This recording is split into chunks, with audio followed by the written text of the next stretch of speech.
ওপরের লাইন থেকে পরপর 3 লাইনের মধ্যে লিখতে হবে। অনেক ছাত্রছাত্রীরা ভুল করে 4টি লাইন ভরেই লিখে দেয়।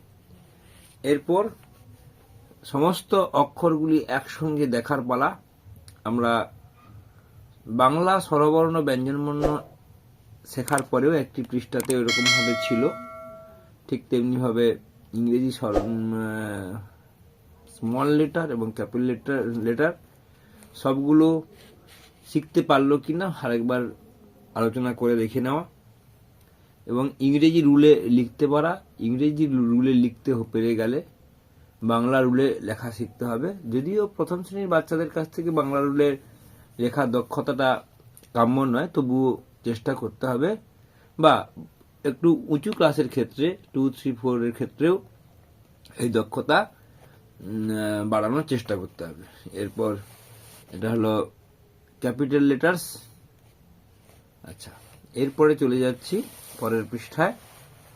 অর্থাৎ এই যে প দিয়ে পয়াকার, পয়াকার, পয়াহর্ষই, পয়দীর্ঘই, পয়াহর্ষ, পয়দীর্ঘ, এই যে বর্ণ কার, এটা ছোট ছোট কাগজে লিখে, টুকরো লিখে রেডি করতে পারি, বা পুরনো বই থেকে এই অংশগুলো ছিঁড়ে নিয়ে আমরা রেডি করতে পারি। এইখান থেকে একটা একটা নিয়ে এইসব জায়গায় বসাতে হবে।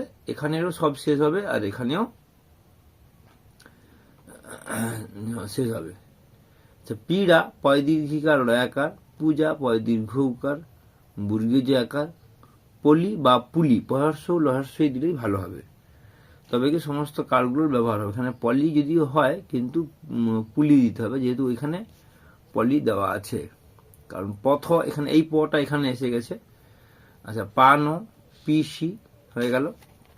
আবার পয়রিকার, একার, ঐকার, ওকার, ঔকার, পয়কার মূর্ধন্যস্ব, পৌষ, পয়কার তালব্যস্য হর্ষই পেশি, পয়কার কয়াকার পোকা, পয়রিকার তয়াকার পৈতা, পয়রি থয়াকার পৃথা।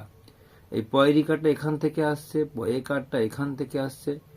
এইভাবে আমরা ছোট ছোট কার্ডের মাধ্যমে টিএলএম ব্যবহার করে শেখাতে পারি। তারপর কি না, সেখানে শুধু প দিয়েছিল, এখানে কিন্তু সব রকম বর্ণ দিয়ে বলা হয়েছে। বুর্গীয় জয় হর্ষই, তয় ত ক দন্তন্য ল দয়হর্ষই, তহর্ষই রহস্যই, বয়হর্ষই ল বিল, বয়ৌকার দহর্ষই বৌদি, বয়রি তহর্ষই বৃত্তি, বয়ৌকার দন্তন বন, বয়কার রহস্যই বেরিও হতে পারে, বা বয়কার ত বেত হতে পারে। বল ও বল আর ব ক বগ, এইখান থেকেই বর্ণ কার্ডগুলো নিতে হবে, বা বর্ণগুলো নিয়ে এখানে বসাতে হবে। ফলে নিজেদের প্রয়োজন মতো একটু এদিক ওদিক করা যেতে পারে। বয়হর্ষ রহস্যই বুড়ি, বয়কার বুর্গীজয় হর্ষই বেজি, বা বয়কার ল বেল। এইভাবে আমরা মনের আনন্দে আমার বই প্রথম শ্রেণীর প্রথম পর্ব ধীরে ধীরে এগিয়ে যাব। প্রথম পর্বের বই আর কয়েকদিনের মধ্যে শেষ হয়ে যাবে। তারপর আমরা অন্য বিষয় নিয়ে আলোচনা করব। সবাই ভালো থাকবেন। নমস্কার, ধন্যবাদ।